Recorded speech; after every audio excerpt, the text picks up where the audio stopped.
Hi everybody, welcome to The Quick Take. My name is Bill and today we're going to talk about my favorite characters of Halloween Kills.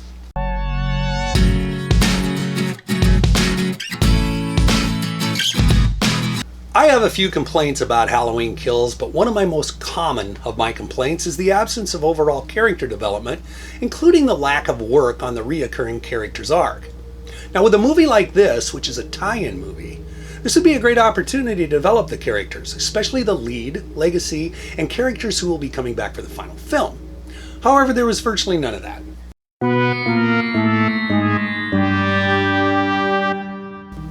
This movie was basically a fan service splatterfest that had no intention of doing anything other than being a path between point A and point C. Now don't get me wrong, I liked the movie, I loved the flashback scenes, but the filmmakers lost a lot of opportunities to make it scary or even suspenseful. Evil dies tonight! I have always contended unless you were just a fan of bloodletting, you would want good characters in a horror movie. They should be at least developed enough so you can care what's actually happening to them. Their fate should elicit a response from the audience, otherwise who cares?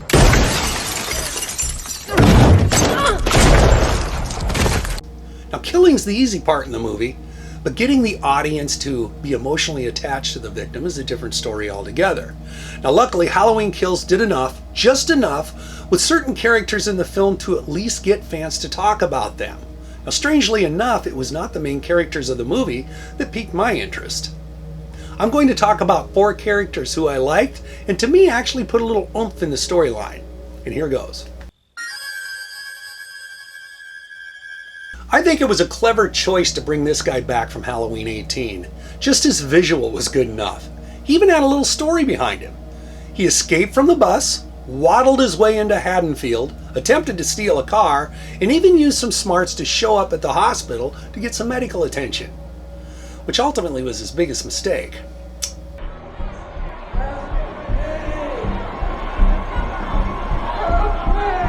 What was almost an insult, or an insult, period, to any Halloween fan was the filmmakers thought the audience would be stupid enough to think that Mr. Tavali would be mistaken by some as Michael Myers. It's not him. Not him, Tommy! He's always worn a mask. How do we know it's not him? Played by the late Russ Bacon, Tavali showed a good amount of emotion and fear, all the way until he hit the ground. He was used just right to pull some anger and sadness from the audience due to the nature of his death.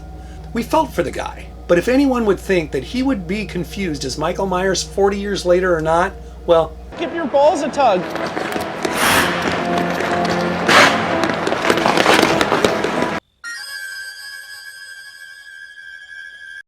Now the filmmakers were going to showcase the Myers house in this one, so obviously they needed some future victims to live there.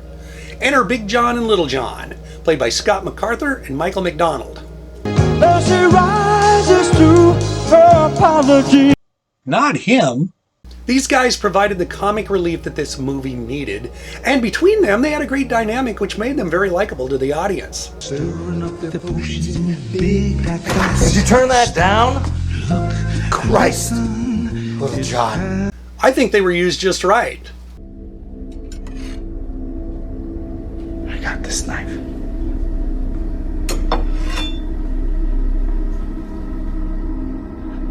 I got this knife. I would also argue Big John probably had one of the most brutal deaths in the entire franchise.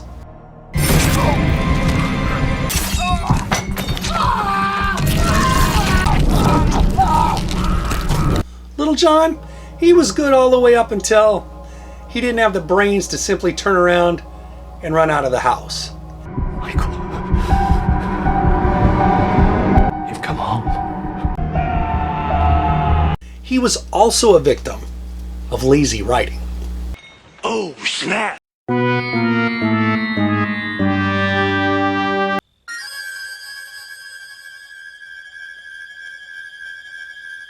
Last but not least was my favorite, Lonnie Elam, who was a legacy character, and of course that made him set up to die from the beginning. It's just too bad that they used him that way because in my opinion he was one of the best characters in the film. Played by Robert Longstreet, Lonnie brought out the everyday person, conveying all the appropriate emotions at the appropriate times. You have a permit for all these? Some of them.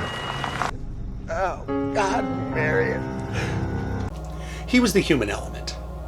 Now, I always thought that if Tommy, the Tommy character, showed half of what Lonnie did in terms of outright emotion, the movie would have been an instant upgrade. But the boogeyman is coming for me.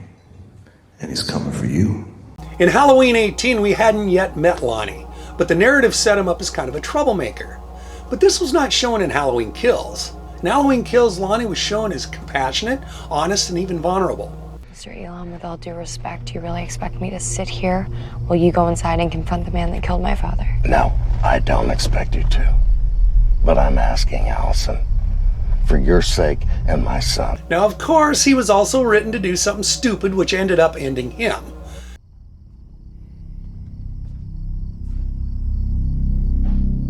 It was a sad end to a good character who could have added more dynamic to the final installment if they would have just kept him around.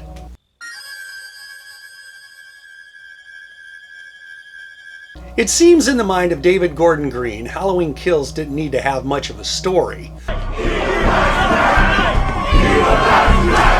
So they just kind of slopped it together using this kind of dumb mob mentality storyline and a lot of splat, just to keep it moving along.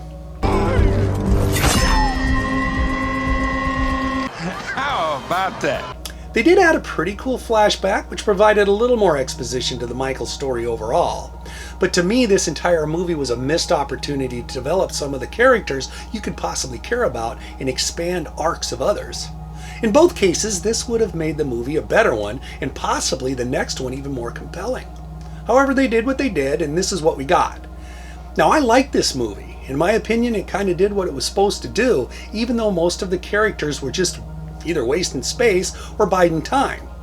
However, I also think the characters of Mr. Tavali, the Johns, and Lonnie Elam were written and used pretty well to keep things a little interesting and to provide some strength to the weaknesses of those characters who missed the opportunity to be written better. So that's something. Oh, one last thought. I'd feel bad if I didn't give Cameron at least an honorable mention.